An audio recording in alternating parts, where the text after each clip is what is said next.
पौष के पवित्र महीने में आज हम सब आई श्री सोनल मां की जन्म शताब्दी के साक्षी बन रहे हैं। ये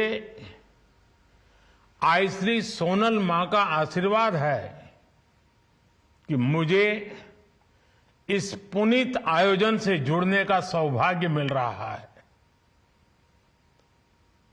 मैं पूरे चारण समाज, सभी व्यवस्थापकों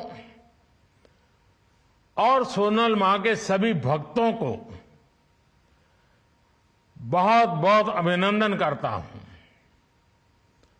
मढ़ड़ा धाम चारण समाज के लिए श्रद्धा का केंद्र है, शक्ति का केंद्र है,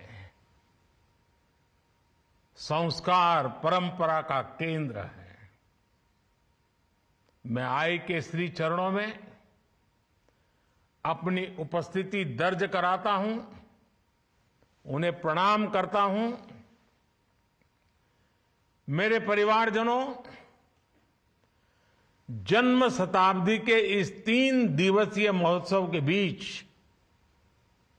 आई श्री सोनल मां की स्मृतियां हमारे साथ है। भगवती स्वरूपा सोनल मां इस बात का साक्षात उदाहरण रही है कि भारत भूमि किसी भी युग में अवतारी आत्माओं से खाली नहीं होती है। गुजरात और सौराष्ट्र की ये धरती तो खास तौर पर महान संतों और विभूतियों की भूमि रही है।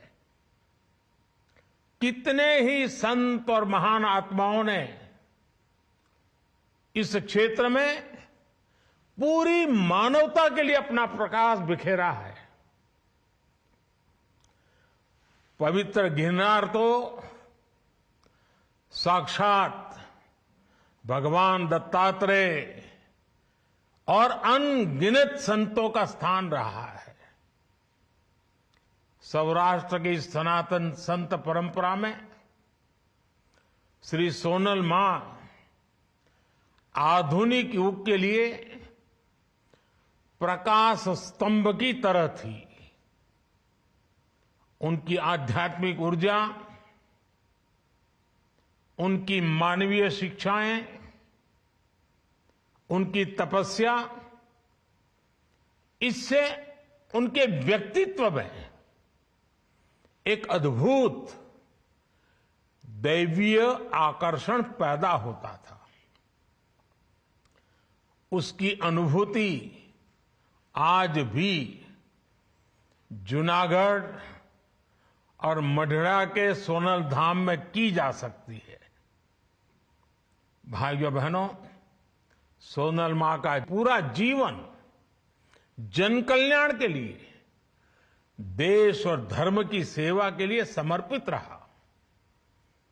उन्होंने भगत बापू, विनोबा भावे, रविशंकर महाराज, कन्हभाई लहरी, कल्याण सेठ जैसे महान लोगों के साथ काम किया। चारण समाज के विद्वानों के बीच उनका एक विशेष स्थान हुआ करता था। उन्होंने कितने ही युवाओं को दिशा दिखाकर उनका जीवन बदला। उन्होंने समाज में शिक्षा के प्रसार के लिए अद्भुत काम किया। सोनल मां ने व्यसन और नशे के अंधकार से समाज को निकालकर नई रोशनी दी। सोनल मां समाज को कुरीतियों से बचाने के लिए निरंतर काम करती रही। कच्छ के वोवार गांव से उन्होंने बहुत बड़ा प्रतिज्ञा अभियान शुरू किया था।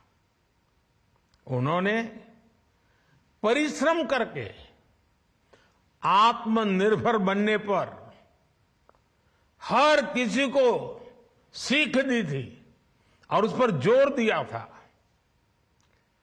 पशुधन के प्रति भी उनका उतना ही बल था। पशुधन की रक्षा करने पर वो हर क्षेत्र में हर समय आग्रह करती थी। साथियों, आध्यात्मिक और सामाजिक कार्यों के साथ ही सोनल मां देश की एकता और देश की अखंडता की भी एक मजबूत प्रहरी थी। भारत विभाजन के समय जब जूनागढ़ को तोड़ने की साजिश चल रही थी, तब उसके खिलाफ सोनल मां चंडी की तरह उठ खड़ी हुई थी। मेरे परिवारजनों, आज श्री सोनल मां देश के लिए, चारण समाज के लिए, माता सरस्वती के सभी उपासकों के लिए महान योगदान की एक महान प्रतीक थी। इस समाज को हमारे शास्त्रों में भी विशेष स्थान और सम्मान दिया गया है। भागवत पुराण जैसे ग्रंथों में चारण समाज को सीधे श्री हरि की संतान कहा गया है।